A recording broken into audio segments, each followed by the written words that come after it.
Hello everyone, hope you all are doing great. So हम अपने Osho Zen tarot cards की series को continue करते हुए आज 14th कार्ड कर रहे हैं, जिसका नंबर है 13 एंड कार्ड का नाम है ट्रांसफॉर्मेशन। सब तो उससे करने से पहले हम राइडर वे टैरो कार्ड के 13th कार्ड को थोड़ा सा समझेंगे, जो कि नाम है उसका डेथ कार्ड। ठीक है, डेथ कार्ड देखने में बहुत स्केरी लगता है, बट उतना स्केरी है नहीं। डेथ का क्या मतलब है? ट्रांसफॉर्मेशन। जो ओशो जेन ने उसको नाम दिया वही उसका बेसिकली मतलब है।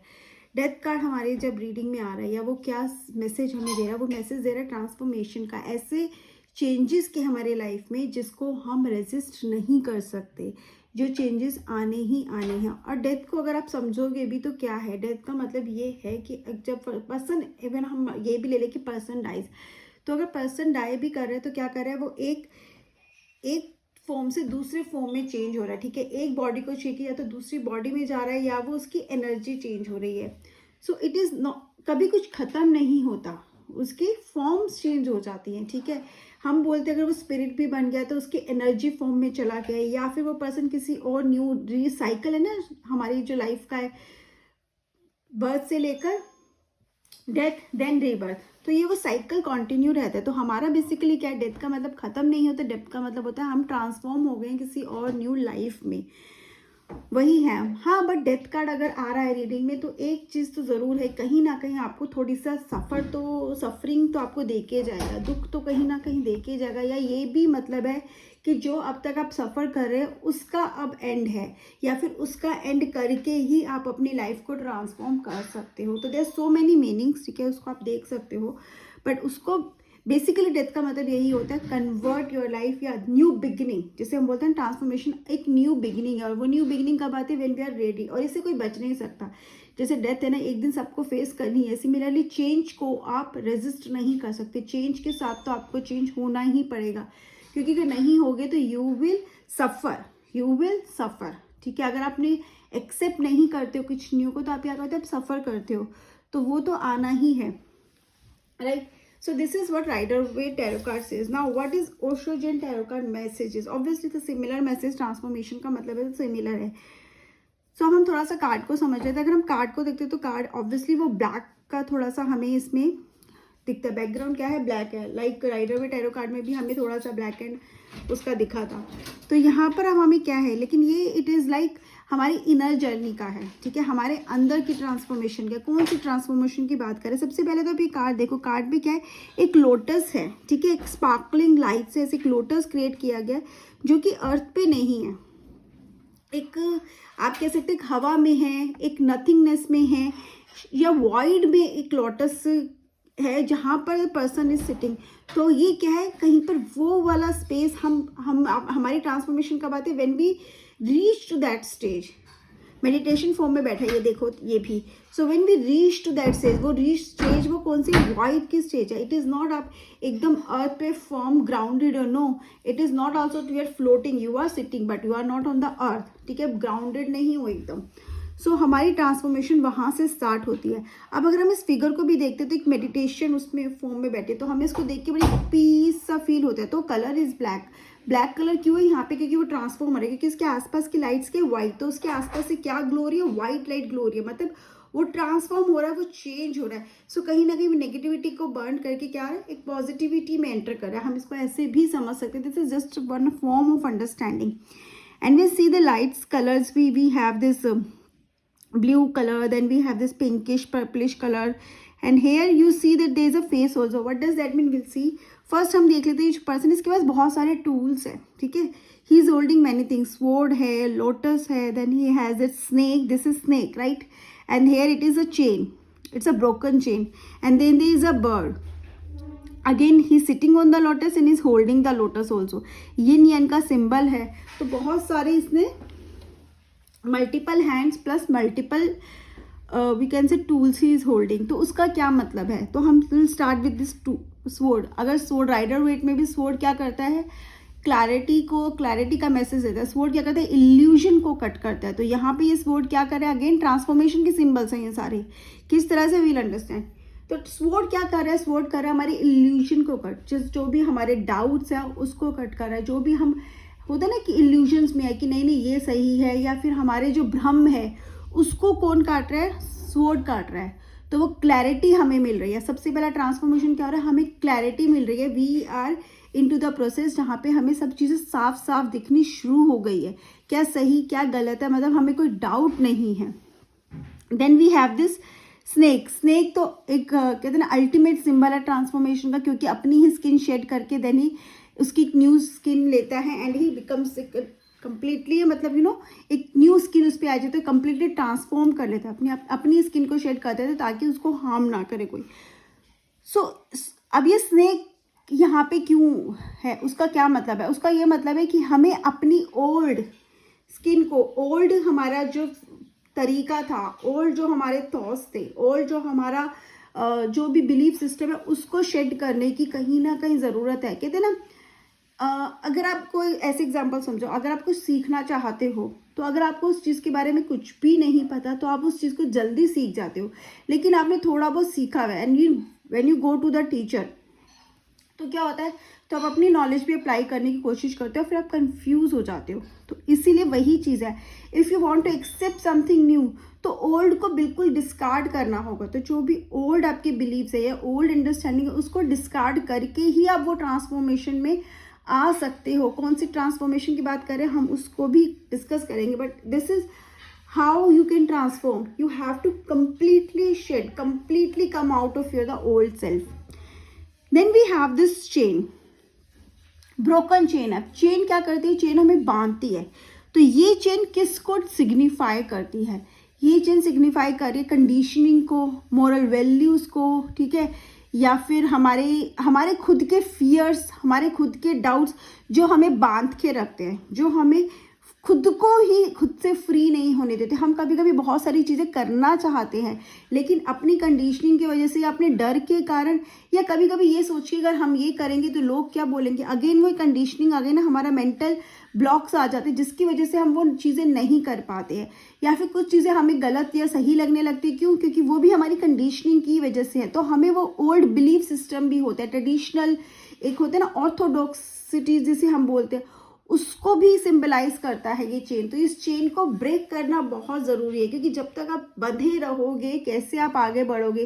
पैरों में चेन बांध के तो कोई उड़ नहीं सकता ना, चेन को तो तोड़ना ही पड़ेगा। चलने के लिए आपको चेन तोड़ना है, यहाँ तो हम उड़ने की बात कर रहे हैं। तो क्या है, सबसे पहले आपको क्या करना पड़ेगा, इन सबसे बाहर आना पड़ेगा ताकि you can find the way. सबसे पहले तो आपको एक रास्ता ढूंढना, रास्ते के लिए आपको क्या करना पड़ेगा, चेन्स को ब्रेक करना पड़ेगा।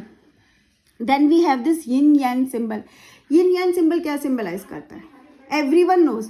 यिन यांग सिंबल का मतलब है कि there is nothing wrong, there is nothing right, ठीक है, और उसके बीच में सारी हमारी लाइफ है, ठीक है। हर बुराई में भी अच्छाई है और अच्छाई में भी बुराई है, और इसको हम ऐसे भी समझ सकते हैं कि बुरे से बुरे वक्त में हमारे लिए कोई लर्निंग होती है, कुछ ना कुछ हमारे लिए अच्छा होता है, और अच्छे से अच्छा वक्त भी हमारे कुछ ना कुछ हमारा खराब कर ही जाता है। तो सिमिलरली यही हमारी लाइफ है जिसे हमें बैलेंस करने की ज़रूरत है। तो हमारे साथ हमें, जब हमें फ्रीडम की बात करते हैं, ट्रांसफॉर्मेशन की बात करते हैं, तो we should not forget that balance, right. And again I hope we cover. हाँ, लोटस। लोटस क्या है, लोटस सिंबलाइज करता है ट्रांसफॉर्मेशन का ही, न्यू बिगनिंग का, क्योंकि लोटस को अगर आप देखोगे तो मड में ग्रो करता है, बट वो ग्रो करता है मड में, मतलब वो अपनी बाउंड्रीज, अपने रूट्स, अपनी सराउंडिंग्स से ऊपर उठता है, ठीक है। वो ये नहीं बोलता कि मैं इसलिए ऐसा हूँ क्योंकि मेरी सराउंडिंग ऐसे है। लोटस को देख के हमें क्या सबसे ज़्यादा लर्न करने को मिलता है कि भी आप सबसे अलग हो सकते हो, ज़रूरी नहीं आपकी सराउंडिंग्स, आपकी रूट्स क्या है। तो ये हमें बहुत पावरफुल मैसेज देता है कि ग्रो, कहते हैं just raise your self up, अपने आप को उन सबसे ऊपर उठाओ। हो सकता है आपके आसपास की चीज़ें ऐसी हो जो आपको बैड इम्पैक्ट कर रही हैं, लेकिन आपके हाथ में है उनसे बाहर आना। You can become the lotus flower, ठीक है। लोटस की तरह बनना है तो उन सब में रहकर भी आप खिल सकते हो। जब हम लोटस के पास जाते हैं ना, उसके आसपास का कीचड़ नज़र नहीं आता। अगर हमें दिखती है तो सिर्फ लोटस की खूबसूरती दिखती है, लोटस की ब्यूटी दिखती है, लोटस की। एंड लोटस की एक बहुत अच्छी बात है, जब रात आती है ना वो थोड़ा सा ऐसे हो जाता है कि गेट्स डाउन, एंड मॉर्निंग में एकदम ब्लॉसम कर जाता है। तो इट इज़ लाइक टाइम के साथ उसको अपने आप को किस तरह से मोल्ड करना है, किस तरह से बिहेव करना है, वो बहुत अच्छे से लोटस फ्लावर को पता है. And then we have this bird. ठीक है, अब ये बर्ड जो मुझे समझ में आया, I feel like this is a crane. ठीक है, एक क्रेन बर्ड की तरह है मुझे दिख रहा है ये. आप लोगों को ये बर्ड कौन सा दिख रहा है, आप कमेंट सेक्शन में मुझे ज़रूर बताना. बट जो मुझे समझ में आया मैं आपको वैसे बता रही हूँ. अब क्रेन बर्ड भी एशियन पीपल जो है ना, जो हम लोग हैं या फिर एशिया में जो लोग हैं, वो बहुत ज़्यादा उसको एक बहुत पॉजिटिव साइन समझते हैं. वो बोलते हैं कि this crane symbolizes that you rising above and you it is a symbol of transformation again. ठीक है, जो क्रेन जो बड़ा वो सिंबलाइज करता है ट्रांसफॉर्मेशन को, प्लस लॉयल्टी को, प्लस न्यू बिगिनिंग को. तभी ये सबसे टॉप पर है. क्यों? क्योंकि सबसे बड़ा जो सिंबॉलिक ये है वो है न्यू बिगिनिंग और लॉयल्टी के लिए. तो ट्रू टू योर सेल्फ, पहले खुद से लॉयल बनो, तभी तो आप किसी और के साथ लॉयल हो पाओगे. एंड न्यू बिगिनिंग है. न्यू बिगिनिंग कब है? जब आप कंप्लीटली खुद को ट्रांसफॉर्म करोगे तो आपकी एक न्यू बिगिनिंग तो होगी ना. You will become a new person, और न्यू पर्सन के साथ you will see this world with a new eyes. So now we have understood this symbols. अब आप ध्यान से देखो, ये जो है ना यहाँ पर एक फेस बन रहा है. ठीक है, कैन यू सी दिस? यहाँ पर एक फेस बन रहा है, जैसे कि एक लाई डाउन पर्सन है जिसका सिर्फ हमें फेस दिख रहा है. And the person who is meditating is touching the face of this person. See it clearly. तो ये क्या सिंबलाइज कर रहा है? ये सिंबलाइज करना है साइलेंस. जब हम रेस्ट में होते हैं, ये क्या शो कर रहा है? हमारा रेस्टिंग पोजीशन. जब हम रेस्ट में होते हैं, वो जो साइलेंस हम अचीव करते हैं, जिस साइलेंस में हम रहते हैं और जिस साइलेंस की हमें ज़रूरत है, वो साइलेंस. तो हमारा वो खुद से कनेक्शन, हमारा खुद का वो साइलेंट मोड में जाना, वो कनेक्ट कर रहा है. और जब भी हमें खुद को जाना ना कहीं साइलेंस में हमें जाना पड़ता है, क्योंकि साइलेंस में हम वो सारी आवाज़ें सुन सकते हैं. कौन सी? जो हमारे अंदर की आवाज़ें हैं, अगर हम सुनना चाहते हैं. तो ज़ेन का मतलब क्या है? मेडिटेशन. मेडिटेशन का मतलब क्या है? साइलेंस. साइलेंस का मतलब क्या है? Connecting to your self. Right.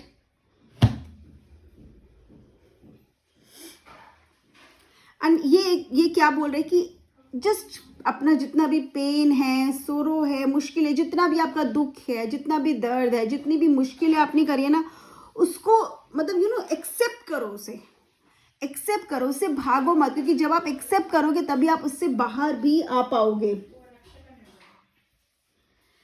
And it is like अ गौतम बुद्धा. ठीक है, गौतम बुद्धा की स्टोरी क्या थी? गौतम बुद्धा ने जब ये डिसाइड किया कि that he will look for that, कि हाँ वो क्या मेरी लाइफ का पर्पस क्या है, तो ही जस्ट रैन. मतलब उन्होंने बहुत चीज़ें करी, बहुत जगह गए, बट उनको समझ में नहीं आया. ठीक है, उनको ऐसे लगा बहुत सारे सालों की कितना ट्रुथ की और अपने लाइफ पर्पस को ढूंढने के बाद उनको लगा कि नहीं, कुछ भी नहीं है, वो अब और कुछ नहीं कर सकते. उन्हें समझ में नहीं आता. जब उन्होंने ये रियलाइज़ कर लिया, ठीक है, जब उनको ये रियलाइज हुआ कि नहीं अब इससे ज़्यादा वो कुछ नहीं कर सकते और शायद अब वो नहीं ढूंढ पाएंगे, उसी रात उनके एनलाइटमेंट हुई थी. मतलब he got connected to himself. तब उन्हें समझ में आया था कि भागना नहीं है नॉलेज की या सीख नहीं करना, क्योंकि जितना भी सच है, जितना भी पर्पस है, जितनी भी कहते ना आप जितना भी शांति ढूंढ रहे हो, वो क्या है? आपके अंदर ही है. और उन्होंने ये मैसेज हमें भी स्प्रेड किया. और ओशो गुरु ने उन्हीं का मैसेज हमें दिया है कि you don't have to run, you don't have to seek for your purpose of life, you don't have to seek for the truth. आपको भागने की ज़रूरत नहीं है, ढूंढने की ज़रूरत नहीं है. It is inside you. बस खुद के अंदर देखने की ज़रूरत है, खुद से कनेक्ट होने की ज़रूरत है.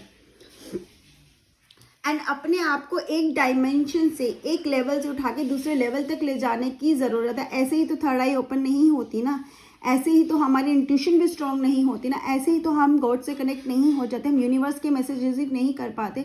हमें खुद का डायमेंशन तो रेस करना ही पड़ेगा to connect with that higher self. तो ये अब ये कार्ड हमें मैसेज क्या दे रही है? ये कार्ड हमें मैसेज दे रहा है जो एक टीचर होता है ना, ठीक है, अब जो टीचर है, सिंपल टीचर है, वो क्या कर रहा है? हमें नॉलेज दे रहा है.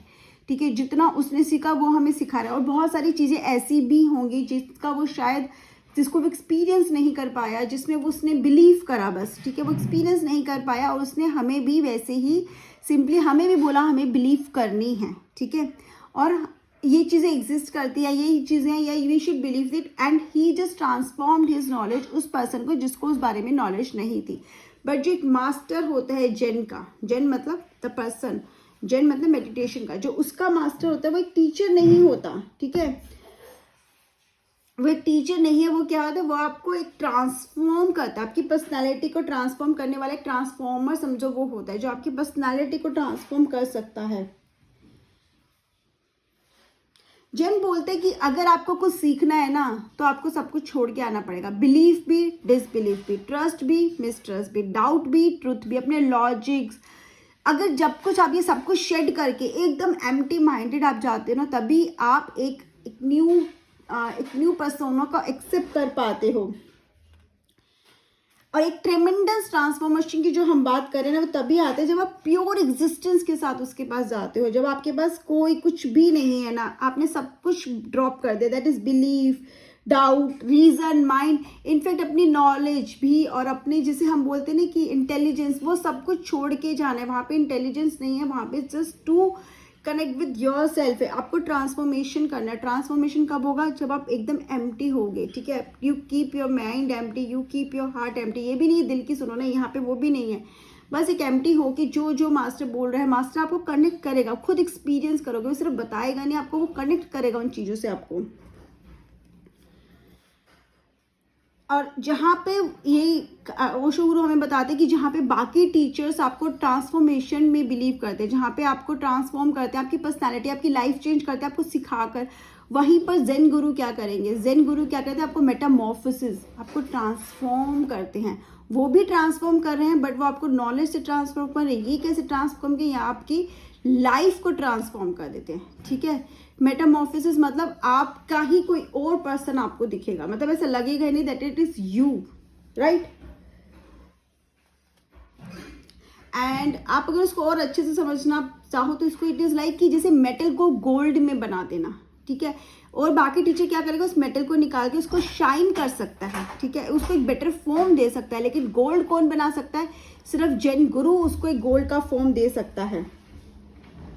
बट इसकी लैंग्वेज आपको समझनी पड़ेगी। यहाँ पे आपकी रीजनिंग, आपका इंटेलेक्चुअल, आपके माइंड इस लैंग्वेज से नहीं है, सिर्फ एक हार्ट की लैंग्वेज है, लविंग हार्ट की लैंग्वेज, कनेक्शन की लैंग्वेज। खुद से कनेक्ट करने के लिए भी क्या करना पड़ता है? अपने हार्ट को ओपन रखना पड़ता है। एंड आपको जो भी सिखाया जा रहा है आपको वो सीखना है, ठीक है। वो सही गलत नहीं है, वो आपसे बोलेंगे नहीं इसमें बिलीव करो, वो सिर्फ सिखाते हैं और आपको वो कंक्लूड करना है कि आप उसको समझ पा रहे हो, आपके लिए वो सही है गलत है, आप उस पर बिलीव कर रहे हो, जो भी है आपको करना है। वो आपको उन्होंने कुछ बता दिया, now you have to accept it, whether it is right or not, whether you want to accept it or not. कुछ भी फोर्स नहीं किया जा रहा, कुछ भी आपको ऐसा नहीं है कि नहीं ये चीज़ ऐसी है एंड आपको ऐसे ही करनी है। No, nothing is forced on you. And it is like कि जब जेन गुरु से या आप मेडिटेशन में या आप you will connect with yourself, तो क्या होता है कि बहुत सारे आपको ऐसे लगते हैं कि आप बहुत ज़्यादा खुद से कनेक्टेड फील करते हो। और जब खुद से कनेक्टेड फील करते हो, कहीं ना कहीं आपको बहुत सारे ना डोर्स ओपन लगते हैं, आपको लगता है देयर आर मेनी वेज, आप बहुत कुछ कर सकते हो, आपको अपनी ही वैल्यू समझ में आती है, कहीं ना कहीं आपको भी समझ में आता है कि कितना कुछ है। एनलाइटमेंट का मतलब ऐसा होता है कि you are sitting but you will feel like you are floating, इतना आपकी लाइफ में चेंज आ जाएगा। और जैसे गौतम बुद्धा ने बोला 84,000 डोर्स ओपन हो जाते हैं एक साथ, ऐसा होता है when you are got connected to your self.